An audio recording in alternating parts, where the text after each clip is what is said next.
नमस्कार, मैं आकाश जादव। आज हम आईडीबीआई के जो नया रिक्रूटमेंट आया पीजीडीबीएफ का, उसके बारे में शॉर्ट वीडियो के थ्रू इन्फॉर्मेशन लेंगे। वीडियो को अंत तक देखिए। रीज़न उसमें आपके काफ़ी डाउट्स, इनफैक्ट आईडीबीआई का कोई भी नोटिफिकेशन आने के बाद सबसे पहले आपके पास में नेगेटिविटी आ जाती है और बाद में सब चीज़ें आप सुनने के बाद में आइदर नेगेटिव होते हो और पॉजिटिव होते हो। तो सबसे पहले आपको वीडियो पहले से लेकर अंत तक देखना है, उसके बाद में डिसाइड करना है कि अगर आप एलिजिबल हो तो आपको अप्लाई करना है या नहीं करना है। क्योंकि इस बार आईडीबीआई ने काफ़ी बड़े चेंजेस रिक्रूटमेंट प्रोसेस में किए। सभी इंफॉर्मेशन हम दो पार्ट में देखेंगे। सबसे पहले पार्ट में मैं आपको नोटिफिकेशन और उसमें जो जो इंपॉर्टेंट चीज़ें वो सब बताऊंगा। सेकेंड पार्ट में अप्लाई करने लायक एडवांटेजेस, डिसएडवांटेजेस, किसने अप्लाई करना चाहिए, साथ में आईडीबीआई एग्जीक्यूटिव के वैकेंसीज का क्या है, यह सभी चीज़ें हम सेकंड वाले पार्ट में देखने वाले। तो दो पार्ट में हम वीडियो को देखेंगे। सो वीडियो को स्टार्ट करते हैं। स्टार्ट करने से पहले एक अनाउंसमेंट थी। अनाउंसमेंट ये थी कि फ्रॉम 13 to 15, मतलब आज तक 15 आज तक अपने जितने भी ऑनलाइन बैचेस आई प्रथम ऐप पे है उस पर डिस्काउंट हम दे रहे हैं। और उसके लिए आपका कूपन कोड है RBF40 जो आपको यूज़ करना है। वो 15 मतलब आज शाम को, आज रात को 12 बजे ख़त्म हो जाएगा ये कूपन कोड, जिसमें हिंदी के जो अलग अलग बैचेज, जिसमें आपको कंप्लीट क्वांट कोर्स ये जो चल रहा है, इसका सेकंड टॉपिक मैं भी पढ़ा रहा हूँ, सिंप्लीफिकेशन। मेरे साथ में ये टॉपिक, ये बैच शाम को 7 बजे होती है। इसके साथ में अभिषेक गायके सर रात को 9 बजे इंग्लिश का सेशन लेते हैं, मंडे टू फ्राइडे। इनका इंग्लिश का पार्ट शुरू है। निखिल सर का नाबार्ड ग्रेड ए के लिए ESI की बैच भी शुरू है। So all batches are in live format, और लाइव होने के बाद में एंड में वो रिकॉर्डेड में आपको अवेलेबल हो जाती है। तो जो पार्ट आपका अभी तक मिस हुआ है वो सभी पार्ट आपको बाद में रिकॉर्डेड में मिलने वाला है। तो चलो हम वीडियो की ओर प्रस्थान करते हैं। करने से पहले ये कुछ अलग अलग पॉइंट्स जो मैंने आपके लिए निकाले, सो दैट एक ही वीडियो में कंप्लीट इंफॉर्मेशन मिले आपको। 2-2, 3-3, 4-4 मिनट के वीडियो देखने की नौबत ना आए, इसीलिए सब पार्ट हम आने वाले 20-25 मिनट में ये कवर करने वाले। सबसे पहले नाबार्ड का जो रिक्रूटमेंट है, आईडीबीआई का जो रिक्रूटमेंट है वो पीजीडीबीएफ कोर्स के लिए। इसका मतलब आपकी ऑनलाइन टेस्ट और इंटरव्यू होने के बाद में आपको ट्रेनिंग के लिए भेजा जाएगा। जो student north India, east India से है उन्हें नोएडा, ग्रेटर नोएडा भेजा जाएगा। और जो स्टूडेंट सदर्न इंडिया से या वेस्टर्न इंडिया से, उन्हें बैंगलोर के मणिपाल कैंपस में ट्रेनिंग के लिए रखा जाएगा। ट्रेनिंग 6 महीने क्लासरूम की होती है, यहाँ पे दिया है। 2 महीने का इंटर्नशिप होता है और बाद में 4 महीने ऑन जॉब ट्रेनिंग है। मतलब आपको ग्रेटर नोएडा में या बैंगलोर में आपको रहना है पहले 6 महीने। पहले ये सेम एडवर्टीजमेंट आता था ग्रेड ए के लिए, अभी आया है जूनियर असिस्टेंट मैनेजर की। एक नई पोस्ट उन्होंने क्रिएट की है। सबसे पहले उसके बारे में देखेंगे। इसके पहले जब आईडीबीआई रिक्रूटमेंट करता था वो 2 पोस्ट के लिए करता था। फर्स्ट थी एग्जीक्यूटिव और दूसरी होती थी ग्रेड ए, जिसे हम असिस्टेंट मैनेजर कहते हैं। तो कल रात को आईडीबीआई के स्टूडेंट जो आईडीबीआई में काम करते हैं, उन्हें एक नया सर्कुलर आया और एक नई पोस्ट उन्होंने क्रिएट की। वो पोस्ट थी जूनियर असिस्टेंट मैनेजर। तो एक नया ग्रेड उन्होंने यहाँ पे स्थापित किया है, जिसका ओवरऑल कुछ नेगेटिव कुछ पॉजिटिव है, बट नेगेटिव ज़्यादा है। तो ये एग्जीक्यूटिव के लेवल थी E1 लेवल, ये ग्रेड ए लेवल थी। अब नया ग्रेड उन्होंने बीच में लॉन्च किया जिसका नाम है ग्रेड ओ। पैकेज अगर देखा जाए तो अराउंड 25,000 पर मंथ, मतलब 3 से 3.5 लाख का पैकेज था एग्जीक्यूटिव का। देन ग्रेड ए का अप्रोक्सीमेटली 80,000 हम पकड़ेंगे तो 9 से 10 लाख का पैकेज था असिस्टेंट मैनेजर का। तो ये जो बीच वाला ग्रेड है, बीच वाले ग्रेड के लिए इन्होंने 6 से 6.5 लाख का पैकेज रखा है, 6 to 6.5। But these executive are on contract. इनके केस में वैसा नहीं। ये डे 1 से जैसे ही ट्रेनिंग खत्म हो जाती है, ये तभी से एम्प्लॉय का ऑन रोल एम्प्लॉय कंपनी के रहेंगे। तो जो जितने भी बेनिफिट्स बैंक के हैं, बैंक के सभी बेनिफिट्स वो ट्रेनिंग होने के बाद में उठा सकते हैं। तो देन एग्जीक्यूटिव सबसे पहले जब असिस्टेंट मैनेजर बनते थे तो 3 साल में बन जाते थे, बट अभी ये जो जूनियर असिस्टेंट मैनेजर है ये 3 साल में असिस्टेंट मैनेजर बन जाएंगे, 3 साल में, यूजिंग सेम रिक्रूटमेंट प्रोसेस। तो इन ऑल बच्चों का इस केस में नुकसान ही है। अभी ये देखना बाकी कि जो एग्जीक्यूटिव की नई रिक्रूटमेंट आएगी, क्या वो एग्जीक्यूटिव टू असिस्टेंट मैनेजर ये डायरेक्टली होगी, या मुझे ज़्यादा चांसेस लगते हैं कि पहले 3 साल में यहाँ में और आगे के 3 साल में यहाँ। तो जो पार्ट उन्हें पहले 3 साल में मिलता था उसे 6 साल लग सकते हैं। बाकी बैंक में और एसबीआई में एक फ़र्क यह है कि बाकी नेशनल बैंक में लेटेस्ट से 3 साल या 4 साल में बच्चे 3 साल या 4 साल में बच्चे एलिजिबल हो जाते प्रमोशन के लिए। बट एलिजिबल होने के बाद में डेट ऑफ ज्वाइनिंग का एक लफड़ा आता है। तो डेट ऑफ ज्वाइनिंग की वजह से कुछ बच्चों का डेट ऑफ ज्वाइनिंग 8 दिन लेट, 10 दिन लेट, 15 दिन लेट होने की वजह से उन्हें 3 साल की जगह 4 साल रुकना पड़ता है। उसके बाद में प्रमोशन की रिक्रूटमेंट निकलती है, एग्जाम होती है, एग्जाम के बाद में इंटरव्यू होते हैं और उसके बाद में सिलेक्शन प्रोसेस के लिए अगर बुक पे 3 से 4 साल लिखे हुए तो फाइनल प्रमोशन के लिए 5 से 6 साल, कभी कभी 5 साल, कभी कभी 6 साल, ग्रामीण बैंक के केस में 7-8 साल तक टाइम लगता है। बट यहाँ पे 3 साल मतलब 3 साल, हर एक 3 साल में यहां से यहां मूव होना है और यहां से यहां मूव होना है। तो यहां पे कंपैरेटिवली प्रमोशन की process compare to other national bank fast है। तो ये इंपॉर्टेंट पार्ट था जो नया चेंज उन्होंने ग्रेड ए से लेके ग्रेड ओ का ये एडवर्टीजमेंट शुरू किया है। सदर्न और वेस्टर्न जोन में कौन कौन से जोन है वो नाम दिए हैं, और नॉर्थ और ईस्टर्न जोन में कौन कौन से जोन है जिनकी ट्रेनिंग ग्रेटर नोएडा होगी और इन बच्चों की ट्रेनिंग बेंगलुरु में होगी। थोड़ा आगे हम देखेंगे वैकेंसीज। तो टोटल वैकेंसी 600 है। ग्रेजुएशन चाहिए इन डिसिप्लिन में, जिन स्टूडेंट का ग्रेजुएशन ओपन यूनिवर्सिटी से है वो भी चल जाएगा। टोटल वैकेंसीज का डिवीजन यहाँ पे दिया है। Unreserve 243, SC 90, ST 45, EWS 60, OBC 162, visually impaired 14,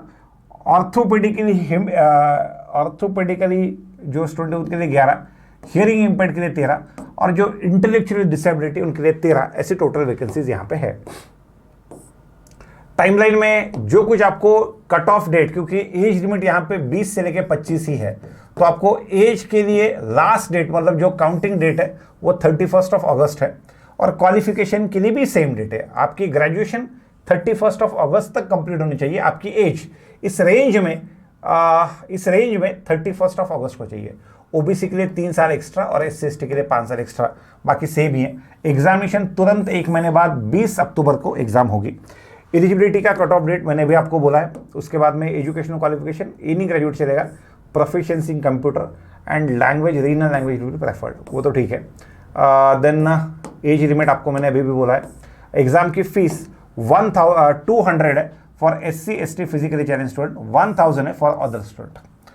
थोड़ा और आगे एप्लीकेशन प्रोसेस जो टिपिकल किसी भी IBPS एग्जामिनेशन के लिए होती है वही एप्लीकेशन प्रोसेस यहाँ पे दी हुई है। Then important instruction, as calculation के लिए आपका 10th या 12th का सर्टिफिकेट जिसके ऊपर डेट ऑफ बर्थ मेंशन हो, एजुकेशनल क्वालिफिकेशन आपके हाई स्कूल, इंटरमीडिएट, ग्रेजुएशन के मार्क्स में हो, साथ में प्रोविजनल डिग्री सर्टिफिकेट या original degree certificate. Caste certificate में आपका SC/ST, OBC, EWS के अलग अलग आपके फॉर्मेट जो नीचे दिए हुए हैं, और साथ में वर्क एक्सपीरियंस अगर आपने वहाँ पे लिखा है तो वर्क एक्सपीरियंस के केस में क्या क्या लग सकता है पहले अच्छे से पढ़िए। और आपने वर्क एक्सपीरियंस लिखा ही नहीं है तो इसकी कोई ज़रूरत नहीं है। PWD कैंडिडेट के लिए उनका सर्टिफिकेट जो प्रॉपर अथॉरिटी से चाहिए। देन फोटो आइडेंटिटी आपकी, ये सब चीज़ें चाहिए। तो एक बार जब भी मैं बताता हूँ, लेकिन बताने के बाद में आपको अच्छे से एक बार खुद भी पढ़ लेना है। देन एग्ज़ाम प्रोसेस जो IDBI एग्जीक्यूटिव के लिए था या जो IDBI के लिए लास्ट ईयर ग्रेड ए के लिए था, सेम एग्जाम प्रोसेस है, जहां पे आपका GA मतलब जनरल एवरेज आता है 60 मार्क्स का। अभी यहाँ पे कंप्यूटर लिखा नहीं है, पहले कंप्यूटर लिखा होता। 60 question 60 marks, quant 40 question 40 marks, English 40 question 40 marks, reasoning 60 question 60 marks. लेकिन रीजनिंग 60 क्वेश्चन 60 मार्क्स का नहीं है, रीजनिंग 40 और DI 20, कभी कभी 15 तक, शिफ्ट टू शिफ्ट डिफर हुआ। एक शिफ्ट में 20 मार्क्स लिया था और एक शिफ्ट में 15 मार्क्स लिया था। तो इन ऑल क्वांट का वेटेज देखा जाए तो वो 60 है, रीजनिंग का वेटेज 40 to 45 मार्क्स का है। तो negative marking 1/4 sectional cut off लागू रहेंगे। देन अगर हम आगे चलेंगे फाइनल सिलेक्शन के लिए, आपका जो फाइनल सिलेक्शन है वो 3/4 ऑफ आपके final marks in written test और 1/4 ऑफ आपके फाइनल मार्क्स इन इंटरव्यू। तो अप्रॉक्सीमेटली ये 75% वेटेज रिटर्न के लिए और 25% वेटेज इंटरव्यू के लिए, ऐसा नहीं है। अप्रॉक्सीमेटली आप वो पकड़ के चल सकते हो। 75% for return, 25% for interview, but ये एग्जैक्ट IBPS जैसा कैलकुलेशन नहीं है। थोड़ा और आगे एग्जाम सेंटर अक्रॉस इंडिया कहाँ पे, वो वाली लिस्ट यहाँ पे लिखिए। आपके नज़दीक वाले एग्जाम सेंटर आप यहाँ पे लिख सकते हो। बट 20 अक्टूबर को ये एग्जाम है और 21 को आपकी RBI असिस्टेंट की एग्जाम है। तो अगर आप 21 को आरबीआई असिस्टेंट के लिए प्लान कर रहे हो कि आपको कहीं दूसरी जगह पे सेंटर चाहिए, मतलब आरबीआई असिस्टेंट को अप्लाई करने के लिए दूसरे स्टेट से अप्लाई करने के लिए आपको दो चीजें देखनी पड़ेगी। आप 20 को अपने स्टेट में अपने यहाँ पे एग्जाम देके आप 21 को दूसरे सेंटर पर जाओगे। चांसेस है कि 20 तारीख की आपकी ये जो एग्जाम है, ये एग्जामिनेशन सेकेंड शिफ्ट में हो सकती है, क्योंकि ये चांसेस है कि अगर ये सेकंड शिफ्ट में होती है, क्योंकि आईडीबीआई की एग्जाम हम ज्यादातर देखते हैं ऐसी एग्जामिनेशन जो सिंगल शिफ्ट में होती है उसको जनरली सेकंड शिफ्ट का टाइम मिलता है। अगर वो सेकंड शिफ्ट में होती है तो बाद में आपको मूव होने के लिए दूसरे जगह पे, अगर आपने 21 तारीख को लेटेस्ट से आप यूपी से हो, आपने चंडीगढ़ को अप्लाई किया है, तो जाने आने के टाइम का आपको अच्छे से ख्याल रखना है सो दैट आपकी कोई भी एग्जाम मिस ना हो। और साथ ही साथ 2 दिसंबर को जब आरबीआई असिस्टेंट का मेंस और एसबीआई पीओ का मेंस भी एक दिन को हो सकता है अलग अलग शिफ्ट में, तो ये सब चीजें आपको अच्छे से ध्यान रखनी है एग्जाम से पहले, ठीक। तो तभी मतलब आरबीआई असिस्टेंट को अप्लाई करते हो ये सभी क्राइटेरिया को याद रखते हुए आपको कहाँ कहाँ पे अप्लाई करना है वो पहले से डिसाइड करना है। देन एग्जाम, ये प्रोग्राम की फीस, जैसे आपका सिलेक्शन होता है आपको मणिपाल कैंपस या ग्रेटर नोएडा के कैंपस भेजा जाएगा, जहां पे आपसे आपके ट्रेनिंग का कॉस्ट होगा 3 लाख प्लस जीएसटी। सर इसका मतलब ये पैसे भरने के बाद में जॉब है क्या? ऐसा नहीं है। अगर पैसे भर के जॉब होता तो एक बड़ी लाइन लगती थी वहां पे जॉब लेने के लिए, ये लीजिए 3.5 लाख और जॉब दे दीजिए, ऐसा नहीं है। ये ट्रेनिंग का कॉस्ट है जो बैंक खुद बेयर नहीं करना चाहती, वो कैंडिडेट को बेयर करने को बोलती है। तो ये जो आपका 6 month plus 2 month plus 4 month का ट्रेनिंग है, ये 1 साल के ट्रेनिंग का कॉस्ट है, जो पहले ये क्लासरूम कोचिंग 9 महीने चलता था, अभी 6 महीने किया है। तो 3.5 लाख जहां पे आपको पहले लगते थे वो वाला पार्ट अभी कम हो गए, 3 लाख प्लस जीएसटी पे आया है, क्योंकि ट्रेनिंग का जो शेड्यूल है वो कम हुआ है। तो उस वजह से 3 लाख प्लस जीएसटी ये भरना है। सर मेरी घर की कंडीशन वैसे नहीं है, तो उस केस में आपको फाइनेंसिंग और लोन का ऑप्शन भी बैंक ने अवेलेबल करके दिया है। तो यहाँ पे इन ट्रेनिंग कॉस्ट में आपकी course fees, lodging, boarding and बाकी सब फीस इसमें ही आ जाएगी। थोड़ा सा और आगे, जब आप वहां पे बैंगलोर या ग्रेटर नोएडा के कैंपस में रहेंगे पहले 6 महीने, तब आपको एज पूरा लॉजिंग बोर्डिंग उनके पास में खर्चा कुछ होगा नहीं, फिर भी आपको 5,000 अ मंथ यहाँ पे आपको स्टाइपेंड दिया जाएगा। देन इंटर्नशिप के वक्त आपको 15,000 पर मंथ जो आगे के 2 महीने तो तब मिलेंगे, और उसके बाद में आपका जो पैकेज है बाद में स्टार्ट हो जाएगा। देन जैसे ही आप ज्वाइन करते हो as a junior assistant manager, आपका पैकेज मुंबई और दिल्ली जैसे शहरों में 6.14 से लेके 6.5 लाख हो सकता है। इसका मतलब ये वाला पैकेज छोटे शहरों में 5 लाख के आसपास होगा, मतलब 40,000 इन हैंड के आसपास आपका पैकेज 40,000 इन हैंड के आसपास टियर 2 और टियर 3 सिटी में हो सकता है, ऐसे 35 to 40,000।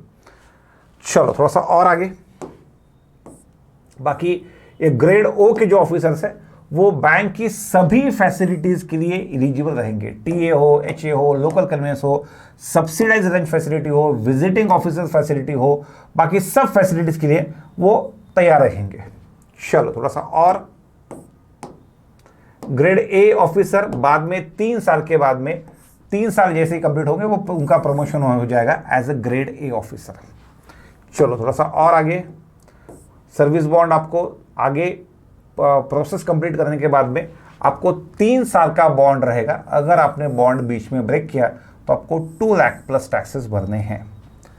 देन रिजर्वेशन, बाकी सब policy, EWS, OBC, physically challenge, अगर आप साथ में स्क्राइब लेके जा रहे हो तो स्क्राइब के लिए नॉर्म्स जो 1 स्टेप बिलो का नहीं है। और एक चीज़, जो बच्चे किसी भी कैंडिडेट के साथ में एज ए स्क्राइब जाते हैं, मैंने अभी क्योंकि आज और कल मैं काउंसलिंग के लिए बैठा था, तो काउंसलिंग में मैंने काफ़ी बच्चों से सुना कि कुछ बच्चों को नोटिस आए, 1 ईयर बैन हुआ है बच्चों का भी, और जो एज ए स्क्राइब साथ में जाते हैं उनका भी। सो जो स्क्राइब साथ में जाते हैं उनको भी आगे चल के आगे के 35 साल 40 साल तक उन्हें भी नौकरी करनी है, तो वो भी सोच समझकर ऐसे केसेस में जाए। क्योंकि अभी जो मेल मैंने आज सुबह में पढ़ा है जो बच्चों का, तो वहाँ पे बैन कैंडिडेट को भी बैन किया है और साथ में जो स्क्राइब गया है उसे भी बैन किया। तो थोड़ा सा ये स्टेप लेते वक्त या किसी भी कैंडिडेट के साथ में जाते वक्त थोड़ा सा सोच समझ के जाइए। रीजन मीन, आप सबसे पहले खुद की सेफ्टी वहाँ पे एश्योर कर ले कि क्या आपको जॉब है। अगर आपको जॉब है तो ज़्यादा सोशल सर्विस करने की उस केस में ज़रूरत नहीं है, क्योंकि ऐसे अलग अलग चीज़ें जो है, जैसे कि ये 1 ईयर का बैन हो या बाकी कुछ बैन हो, उस झमेले में आपको पढ़ना नहीं है। थोड़ा सा और आगे, एक कैंडिडेट के लिए एक ही एप्लीकेशन आपको वहाँ पे भरना है। देन थोड़ा और आगे बायोमेट्रिक अटेंडेंस, उसके बारे में लिखा है। थोड़ा और आगे चलते हैं, यहाँ पे अगर हम देखेंगे तो फोटोग्राफ और बाकी सब चीज़ें जो IBPS के टिपिकल फॉर्म की प्रोसेस की लगती है, वो भी उसके बारे में इंफॉर्मेशन दिए। थोड़ा आगे चल के काम की चीज़ों के ऊपर बात करते हैं। सर, क्या ये परमानेंट जॉब है, टेम्पररी है या कॉन्ट्रेक्चुअल है? ये परमानेंट है। क्या सर उस 6 मंथ के ट्रेनिंग के दौरान या 8 मंथ के ट्रेनिंग के दौरान कोई फेल होता है? कोई फेल नहीं होता है, कोई फेल नहीं होता है, क्योंकि वो ट्रेनिंग मैंने खुद कंप्लीट की है। मणिपाल में मैंने खुद वो ट्रेनिंग कंप्लीट की है। तो ट्रेनिंग काफ़ी नेचुरल या काफ़ी बेसिक लेवल की ट्रेनिंग होती है, हर कोई उसे पास कर सकता है। अगर किसी ने पास नहीं भी की तो पास करने के लिए एक्स्ट्रा टाइम दिया होता है। तो देखिए, सबसे पहले IDBI एग्जीक्यूटिव था, देन असिस्टेंट मैनेजर था, ये बीच में junior assistant manager grade O लाया है।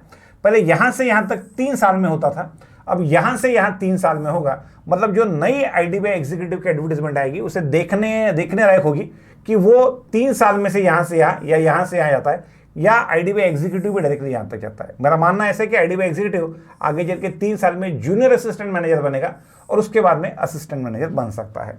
देन IDBI के केस में प्रमोशन के लिए टाइम लगता नहीं। अगर 3 साल बोला है तो 3 साल में ही होता है। It is not like any other nationalised bank, जैसे कि मैंने आपको बोला है। थोड़ा और आगे, advantages and disadvantages of new grades. इस न्यू ग्रेड का एडवांटेज आगे चल के आपको ये हो सकता है कि पहले 2 पोस्ट के लिए रिक्रूटमेंट आता था, अब शायद 3 पोस्ट के लिए। ये आपके लिए एडवर्टीजमेंट है। डिसएडवांटेज ये है कि एग्जाम प्रोसेस वही, बट यहाँ पे जो पगार 10-1 लाख के आसपास मिलता था, यहाँ पे 6 लाख पे मिल सकता है, उसमें ही पगार कम हो सकता है। ये आपका डिसएडवांटेज है। Sir, is IDBI government, private और सेमी गवर्नमेंट? अगर आप गूगल करोगे तो शायद वो प्राइवेट बताएगा। अगर आप RBI की वेबसाइट पे जाओगे तो प्राइवेट बताएगा। अगर वो प्राइवेट है तो आप बताइए रिजर्वेशन पॉलिसी वहां पे क्यों लागू है? अगर प्राइवेट है तो देन, अगर प्राइवेट है तो LIC के पास में उसके मेजोरिटी शेयर स्टेक क्यों है? और ऐसा जनरली चर्चा है कि लोकसभा इलेक्शन के बाद में LIC ही मैक्सिमम शेयर IDBI के एक्वायर कर सकता है। तो पता नहीं, बट अभी तक जो फैसिलिटीज वो देती है, भले ही वो RBI ने उसकी कैटेगराइजेशन प्राइवेट भी की हो, बट मुझे फैसिलिटीज और बाकी सब चीजों की वजह से IDBI bank as a semi government bank लगता है। थोड़ा और आगे, competition in IDBI versus competition in other IBPS exam. जो बच्चे अप्लाई नहीं करना चाहते या ज्यादातर डिपेंड होते ग्रामीण बैंक्स के ऊपर, नेशनल बैंक के ऊपर या SBI के ऊपर, ग्रामीण बैंक हो, नेशनल बैंक हो, SBI हो, यहाँ पे अराउंड एक सीट के लिए कंपटीशन होता है 200 स्टूडेंट का, 150 to 200। IDBI के लिए एक ही शिफ्ट में एग्जाम समाप्त होती है। हार्डली 50,000 एप्लीकेशन आते हैं। अगर 600 वैकेंसीज के लिए 50,000 भी एप्लीकेशन आए तो 1:83 है वो, 1:83 का रेशियो। ये 1:80 है। आधे से कम की कंपटीशन आपको IDBI में देखने को मिल सकती है। क्या सर मैं IDBI में फॉर लाइफ करियर कर सकता हूं? आपको करना है तो कीजिए, अगर नहीं करना है तो उस जॉब को आप एज अ स्टेपिंग स्टोन पकड़ सकते हैं, जिसके आगे जिस पायदान से आगे आप आने वाले रिक्रूटमेंट के लिए फोकस कर सकते हैं। तो वहां पे उस जॉब को आप एज अ स्टेपिंग स्टोन पकड़ सकते हो। वर्क प्रोफाइल टारगेट्स के केस में कोई भी नेशनल बैंक को इंक्लूडिंग SBI, वहां पे बैंक है मतलब काम है, काम है नहीं बहुत काम है। सेल्स का टारगेट, प्रेशर, बाकी सब चीजें है। तो कोई भी बैंक हो, B it state bank of India, B it any other national bank और इट इज IDBI, बैंक में सबको बहुत ज्यादा काम है। देन होम स्टेट पोस्टिंग पहले मिलती थी, बट अभी जब IDBI एग्जीक्यूटिव का पोस्टिंग हुआ और बाद में IDBI के SO का पोस्टिंग हुआ, स्पेशलिस्ट ऑफिसर, उसके बाद में वहां पे भी आउट ऑफ स्टेट पोस्टिंग बच्चों को मिला है। तो पोस्टिंग के केस में कह नहीं सकती कि होम स्टेट की पोस्टिंग मिलेगी, बट लड़कियों के लिए स्पेसिफिकली थोड़ी बहुत सहूलियत हो सकती है उस केस में। थोड़ा और आगे, सर हु शुड अप्लाई? अभी जिसके पास में जॉब नहीं है उन बच्चों ने अप्लाई करना चाहिए जिसके पास में एज लिमिट है। सबसे पहले EWS और जेंडर के बच्चों में कंपटीशन काफी कम हो सकती है। रीजन, एज का जो लिमिट है वो 25 की एज लिमिट है, उस वजह से आधे से ज्यादा कंपटीशन आपकी उठ जाती है। नेक्स्ट, यहां पे आप देखोगे कि जैसे कि इनका रिजल्ट कब आए पता नहीं, बट अगर अक्टूबर में एग्जाम होगी तो तो नवंबर के फर्स्ट वीक सेकंड वीक तक रिजल्ट आएगा। नवंबर एंड तक उनका जीडीपी हो सकता है, दिसंबर के आसपास शायद उनकी बैच, दिसंबर या जनवरी में उनके बैच, दिसंबर या जनवरी में उनकी बैच जो है वो मणिपाल में या बैंगलोर में या ग्रेटर नोएडा में जाएगी। अभी जनवरी में जब बैच जाएगी तो 1 जनवरी को रिजल्ट आएगा ग्रामीण बैंक का, तो इसमें से कुछ बच्चे सिलेक्ट हो जाएंगे ग्रामीण बैंक में। जनवरी तक एसबीआई पीओ के बच्चे एसबीआई में चले जाएंगे, इन 600 में से वो भी कंपटीशन कम होगी। न्यू इंडिया एओ के बच्चे न्यू इंडिया एओ में चले जाएंगे। एलआईसी के बच्चे, ठीक है फिलहाल एलआईसी के बच्चे तो अप्लाई करेंगे नहीं, बट ये अलग अलग बच्चे अलग अलग जगह पे जाएंगे तो कंपटीशन कम होगी। तो आपको 600 वैकेंसी नहीं है इस केस में। आईडीबीआई के केस में एक अच्छी चीज और एक चीज है कि वेटिंग लिस्ट 1, वेटिंग लिस्ट 2, अलग अलग वेटिंग लिस्ट वो निकालते हैं। उस वजह से ये जो चांस है, ये 600 बच्चों को मिलने की जगह 900 से 1000 बच्चों को चांस मिलता है। और हजार बच्चे, और अगर 50,000 फॉर्म अगर देखे तो कंपटीशन 1:80 की जगह नीचे आता है 1:50 तक। तो ये एक एक्स्ट्रा एडवांटेज है। आईबीपीएस के केस में भी वेटिंग लिस्ट होता है, बट वेटिंग लिस्ट में टाइम काफी ज्यादा जाता है। यहां पे तुरंत एक के बाद एक वेटिंग लिस्ट रिलीज होता है।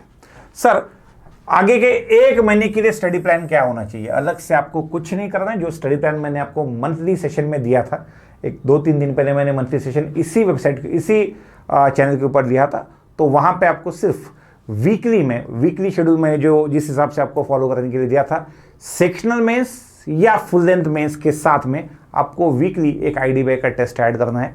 वीकली आईडीबीआई का टेस्ट ऐड करने के बाद में आपको वहां पे एक वीकली, एक तो आप अभी एग्जाम को 5 वीक है तो 5 वीक में 5 टेस्ट मोर देन सफिशिएंट। और बाद में जैसा आपको स्टडी प्लान दिया है वो स्टडी प्लान में आपको कुछ भी चेंजेस करने नहीं है। Then when can we expect IDBI executive? IDBI executive की एग्जामिनेशन आप एक्सपेक्ट कर सकते हो 30 दिसंबर को। वो नोटिफिकेशन आ सकता है नवंबर के आसपास। नवंबर में नोटिफिकेशन आएगा, मिड नवंबर में आप एग्जीक्यूटिव का नोटिफिकेशन देख सकते हो। और आईडीबीआई असिस्टेंट मैनेजर के बारे में, इसके बारे में तो अभी तक कोई अपडेट नहीं है, बट फिलहाल के लिए 2 अपडेट मेरे पास में थे, पीजीडीबीएफ का और एग्जीक्यूटिव का। जो अपडेट मैंने आपको दिया था उसमें से पीजीडीबीएफ की एडवर्टीजमेंट आ गई, एग्जीक्यूटिव की एडवर्टीजमेंट अराउंड 15 नवंबर के आसपास आप एक्सपेक्ट कर सकते हो। और एग्जामिनेशन 30 दिसंबर को हो सकती है। तो ये अलग अलग अपडेट इस एग्जाम के बारे में मुझे आपको देना था। बट अगर आपको ये वीडियो कैसा लगा, पूरे आपके डाउट्स क्लियर हुए, पॉजिटिव साइड, नेगेटिव साइड, आपके क्या क्या डाउट्स है, ये सभी पार्ट आपको अच्छे से एक बार देखने हैं। और मुझे कमेंट बॉक्स में इस जॉब के बारे में आपकी क्या राय है, क्या प्रतिक्रिया है, पॉजिटिव हो नेगेटिव हो, बट थोड़ा सा अच्छे शब्दों में आपको मुझे एक बार बतानी है। बस यही इन्फॉर्मेशन मुझे आपको इस वीडियो के थ्रू आपको देनी थी। आगे के जितने भी बड़े बड़े रिक्रूटमेंट होंगे वो सभी रिक्रूटमेंट मैं आपको इसी चैनल पे देता रहूँगा। धन्यवाद।